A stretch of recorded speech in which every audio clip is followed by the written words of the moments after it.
ইমুতে কল দিতে গেলেই ঠিক এরকম একটা লেখা চলে আসে, কল দেওয়া যায় না। ইমু নাম্বার থাকা সত্ত্বেও আপনি ইমুতে তারে কল দিতে পারতেছেন না।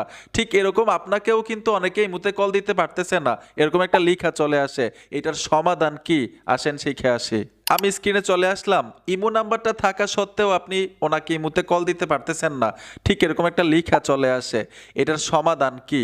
যাকে কল দিতে পারতেছেন না এই সেটিংসটা ওনাকে বলবেন করার জন্য, তখন কল দিতে পারবেন।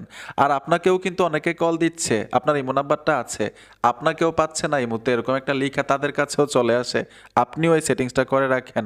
তো ইমুতে চলে আসবেন, ইমুতে আসার পরে প্লাস আইকনে ট্যাপ দিবেন, মোড়ে চলে আসবেন, এইখানে লেখা আছে সিকিউরিটি অ্যান্ড প্রাইভেসি, এই অপশনটাতে ট্যাপ দিবেন, নিচে চলে আসবেন, এইখানে লেখা আছে কল, এই কল অপশনটাতে টাচ করতে হবে।